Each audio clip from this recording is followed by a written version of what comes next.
Ser ou não ser, eis a questão. Segue essa lista, eu lhe falo os que é bom. Ficou muito ruim essa abertura, pelo amor de Deus.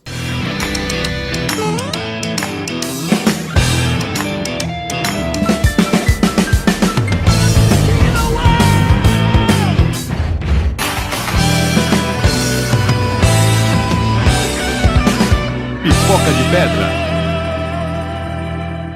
Sim, meus queridos, hoje nós vamos falar de William Shakespeare, mas não vai imaginando que hoje é um papo muito literário, muita cultura inglesa, porque hoje nós vamos falar sobre as adaptações de William Shakespeare para o cinema moderno que você nem sabia que eram adaptadas dele. Legal!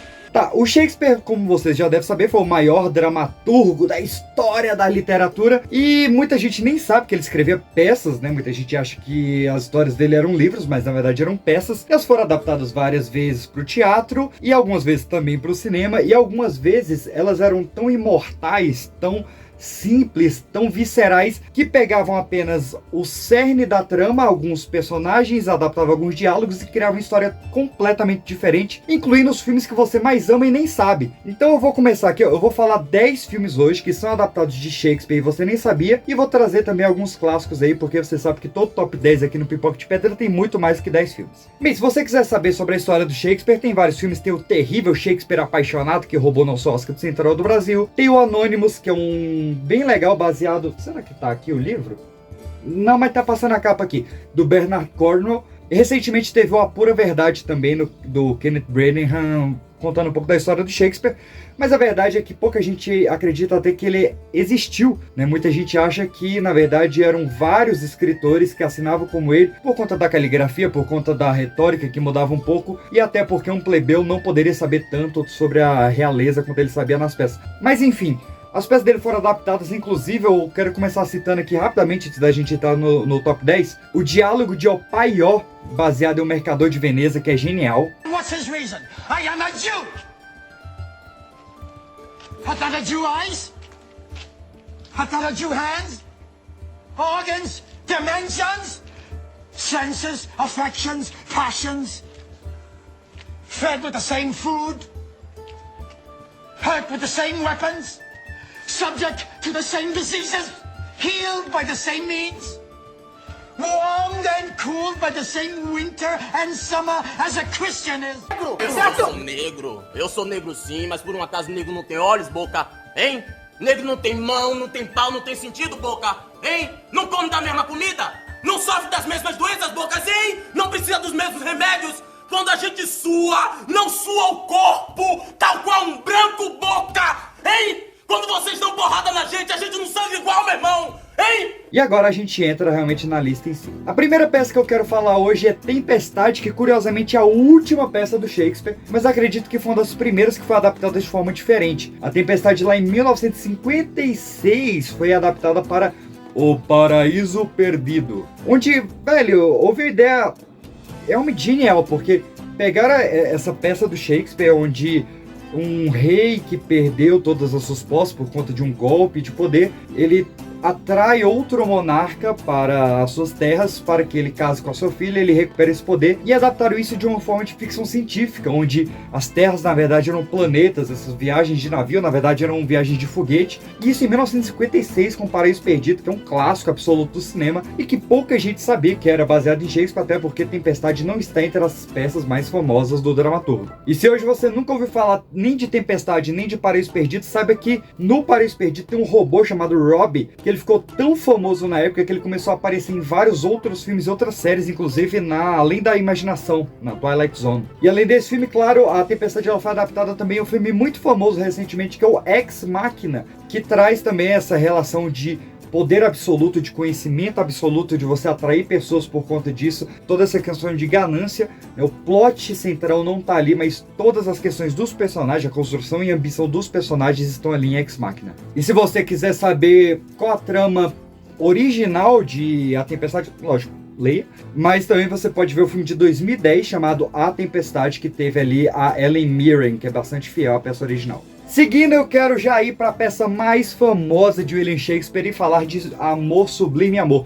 Não é o filme da Xuxa que foi cancelado, não. É Amor Sublime Amor, West Side Story, um dos grandes clássicos do cinema, talvez um dos maiores musicais já feitos. E quem não se ligou quando viu aquela gangue de Porto Rico com a gangue de West Side Manhattan brigando entre si e o amor entre duas pessoas lá e não reparou que era uma adaptação de Romeu e Julieta, tava muito perdido. O filme saiu lá em 1961, teve 10 indicações ao Oscar e gerou também alguns remakes, né? Em 1970 e pouco teve uma versão egípcia e agora recentemente em 2021 teve uma versão também dirigida pelo Steven Spielberg.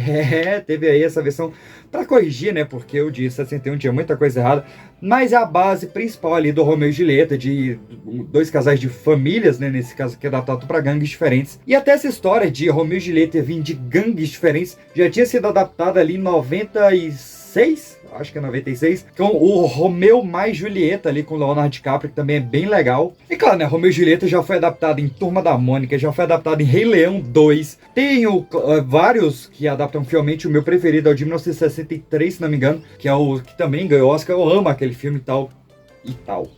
E, claro, né, o Casamento de Romeu e Julieta, tá passando um pôster aqui, ó, que é essa versão brasileira, onde ao invés de serem famílias diferentes, é um torcedor do Corinthians com a torcedora do Palmeiras ali com a Paula Oliveira, né? Luana Piovani. Então, o Romeu e Julieta, chovendo molhado, é a peça mais adaptada dele, sem dúvida alguma. É a que tem mais reinterpretações livres, né? Porque é uma história muito básica, né? Duas crianças na peça, né? Mas, enfim, dois amantes que se amam e se veem de família diferente e acabam em tragédia no final. Acontece todo dia. Bem, uma das peças mais amadas do Shakespeare era King Lear, que se passava ali 800 anos antes de Cristo. É isso mesmo? É isso mesmo. E ela trazia ali uma disputa de reinos, intrigas, era o Game of Thrones do William Shakespeare. E muita gente achava que King Lear tinha inspirado o clássico... Meti um Manuel Gomes agora, né? Tinha inspirado o clássico Rei Leão da Disney, lá de 94. Mas não é bem assim, apesar de não estarem completamente errados. Como algumas pessoas sabem, Rei Leão da Disney é bastante inspirado em Kimba, o leão branco ali do Osamu Tezuka, né, que tem toda essa questão do leãozinho que perde o pai, quer trazer o reino e toda a savana africana. É completamente chupado, né? A Disney se recusou a botar o nome do Tezuka, isso, enfim, não é o assunto do vídeo de hoje. Mas Rei Leão, na verdade, é uma adaptação fidedigna a Hamlet de Shakespeare, outra peça talvez ainda mais famosa do que King Lear. Essa informação, inclusive, foi confirmada pelo Don Hahn, que é um dos roteiristas e animadores da animação. Animadores da animação, tá certo isso? E se você nunca leu Hamlet, né, a história de um príncipe da Dinamarca, que ele tem o seu pai, o rei, morto pelo irmão, que é o Cláudio, e aí ele vai se distanciar do reino, evoluir e voltar para tomar o reino. É a mesma história do Rei Leão, inclusive com vários paralelos da Nala, do Rei Leão com a Ofélia. Enfim, até Timão e Pumba, Zazu e Rafiki tem na época, não com esses nomes, né? Mas tem na peça também do Hamlet. E tem alguns detalhes que são bastante interessantes, né? Porque o pai do Hamlet, né, o rei da Dinamarca, ele morre com algo pingado no seu ouvido, né? O Cláudio, ele bota um negócio no ouvido do pai do Hamlet pra matar ele. E a última coisa que o Scar faz antes de matar o Mufasa é sussurrar no ouvido dele, como se ele estivesse botando veneno em suas orelhas, né? Cara, parabéns. Hamlet teve várias outras adaptações bastante diferentes para o cinema. Uma delas é o Run, um filme japonês de 1985 que adapta para uma estética mais samurai, mais feudal. E outra é o Cerveja Maluca, também dos anos 80, do Rick Moranis, que traz para uma versão bastante mais atualizada e até mesmo cômica. E se você quiser ver uma adaptação fiel de Hamlet, né, fiel à peça do William Shakespeare, tem uma porrada. O Hamlet foi adaptado mais de 50 vezes para o cinema. Teve versão com Mel Gibson, teve uma versão recente com o Ethan Hawke e teve uma das mais famosas, que é do Kenneth Branagh. O Kenneth Branagh, inclusive, para quem não sabe, o diretor do Toro, é o pior filme da carreira dele, né? Eu fui muito maldoso aqui. Mas ele é um diretor de filmes bastante interessantes. Ele foi o vilão do Tenet. Eu só tô no lado ruim da carreira do cara. Mas ele é um bom diretor, inclusive. Ele é um excelente diretor quando ele adapta Shakespeare. Isso é fato. Tem vários filmes aqui da lista que a gente vai falar que é dirigido por ele, muitos atuados por ele, né? Como é o caso do Hamlet. Inclusive o que eu citei lá no início, o Pura Verdade, que é sobre a história do Shakespeare, é dirigido por ele e ele faz o Shakespeare, né? Então tem vários filmes dele que vão ser citados aqui, e eu recomendo, tá? É um ruim porque a sua maratona vai ter o focinho desse cara várias vezes, mas acredite que todas as adaptações de Shakespeare dele tiveram alguma coisa muito interessante. O cara é bom mesmo. Fez Tenet, fez Thor.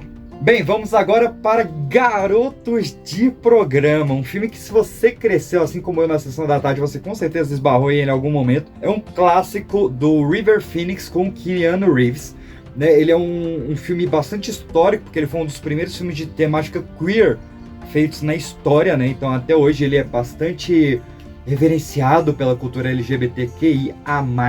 E esse filme do Gus Van Sant, ele foi bastante inspirado em 3 peças do Shakespeare. Nossa, mas ele foi uma história... Não, são 3 peças que se passam na sequência, que é Henrique IV, parte 1, Henrique IV, parte 2 e Henrique V. Nessa história dos monarcas ingleses ali, do pior laio da monarquia inglesa que já teve. Não, teve uns piores. Mas ele adapta toda essa temática dos reis Henriques, né, do 4º até o 6º, apesar do filme ser até o 5º, você tá entendendo, você tá seguindo aqui comigo, né? E ele traz para essa temática mais adolescente, rebelde, eu não lembro muita coisa do filme, eu vou admitir, eu não lembro nada desse filme. Mas a vida do Henrique aqui é bastante interessante, então eu vou rever o filme, que é bem promissor realmente. E ele teve Kenneth Branagh. Em 1989, o Kenneth Branagh, ele adaptou o Henrique V para um filme chamado, adivinha só, Henrique V.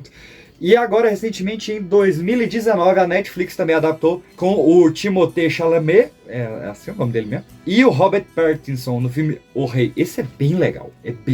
Quinta indicação da noite... Quinta indicação do dia, a gente vai falar de Júlio César. Abre aspas.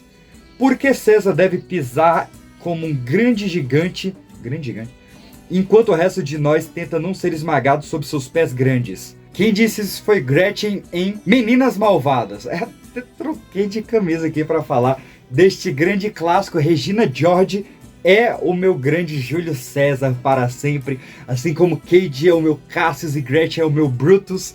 É uma grande adaptação de Júlio César para esse cinema adolescente que vai permear bastante essa lista aqui hoje. Pô, ficou bem essa camisa em mim.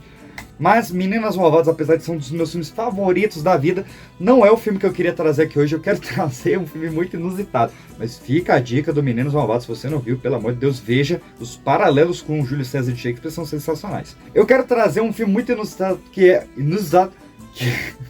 O Rei do Karaokê. Eles pegaram uma peça do Shakespeare sobre o Júlio César, a peça do Até tu, Brutus, e A Sorte Está Lançada, um dos clássicos do Shakespeare, e adaptaram para um filme sobre karaokê, onde um cara, ele é casado com a mina, ele é o rei do karaokê, e vem outro cara que canta melhor karaokê e pega a mina dele.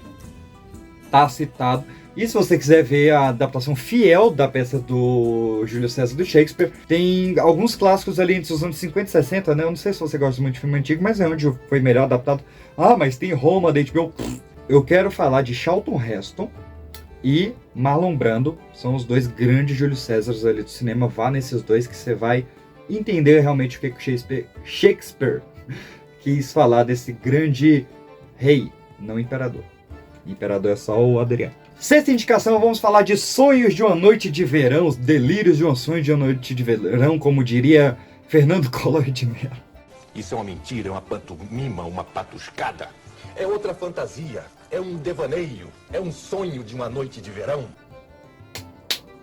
E foi adaptado muito divertidamente em 2001 por Volta por Cima, outro filme bastante comédia adolescente, divertidíssimo, ali com a minha queridíssima Mary Jane, né, Kristen Dunst, a Mary Jane original do cinema. E é um filme com bastante metalinguagem, assim como era Sonhos de uma Noite de Verão, né, é difícil falar rápido, Sonhos de uma Noite de Verão, que inclusive foi muito bem adaptado em Sandman, do Neil Gaiman, leia lá, mas é uma peça sobre fadas e elfos que vão interpretar uma peça, né, para um grande público. E nesse, olha a metalinguagem, né, são colegiais, que eles estão vivendo a trama amorosa da peça, enquanto eles ensaiam para interpretar a peça, que é sobre elfos interpretando uma peça. Olha que maravilha!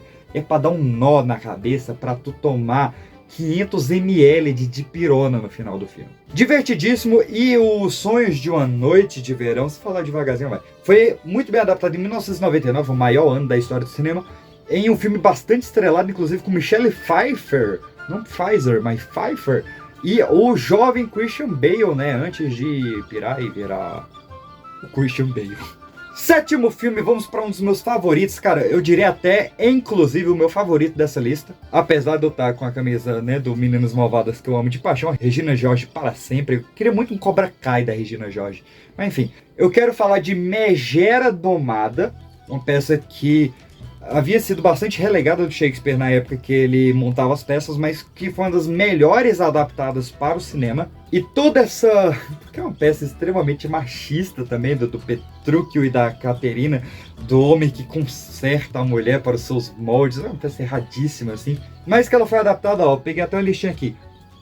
Dá-me um Beijo, de 1953. Quando um Homem é Homem, de 1963. Ele teve uma adaptação bastante fiel da peça em 1967, chamada Megera Domada, com Richard Burton e a Elizabeth Taylor. Teve uma versão chamada Alguém para Eva, em 2003, que também é bem legal. Mas eu quero falar da principal adaptação desse filme, que também foi em 1999, ao ano, que é, logicamente, 10 Coisas que Eu Odeio em Você, com a minha queridíssima Julia Stiles, com o saudoso e finado Heath Ledger e com o Joseph Gordon-Levitt, e grande elenco.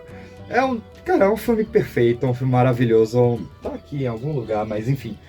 E que adapta de uma forma bem legal o Megera Domada, justamente por esse contraste, né? O Megera Domada, ele é uma peça extremamente machista, e ele traz a Catherine, que era uma personagem submissa na peça, como uma personagem à frente do seu tempo, com pensamentos feministas, né? Ela lê, escuta e discute de vários discursos feministas dos anos 60 e 70. Então, cara, é um filme incrível, um dos maiores filmes de Sessão da Tarde já feito, mas um filme que sobrevive demais a essa temática, e que ele foi bastante bem adaptado para essa geração, pro Sex Education, né? Pô, se você viu Sex Education, você não reparou os paralelos com 10 Coisas que Eu Dei Você, né? Desde o cara conquistando ela, cantando em cima da mesa, toda a questão da menina que não namora com ninguém, e o nerdzinho vai tentar conquistar ela por conta de dinheiro, pelo amor de Deus, né? Então, Megera Domada é um filme eterno, é uma peça eterna, porque ela foi subvertida. O 10 Coisas que Eu Dei Você subverteu ela para a temática feminista. Caraca, eu prendi a língua hoje. 10 Coisas que Eu Dei Você subverteu ela para a temática feminista, e Sex Education deu a continuidade e foi o encaixe perfeito. É uma série, uma peça muito errada, que ficou maravilhosa. E não é questão de lacrou, agora ficou... Não, realmente é porque combinou melhor com o discurso da peça e vida que sei. Oitava indicação de hoje, vamos falar, lógico, de Otelo. Bati em alguma coisa.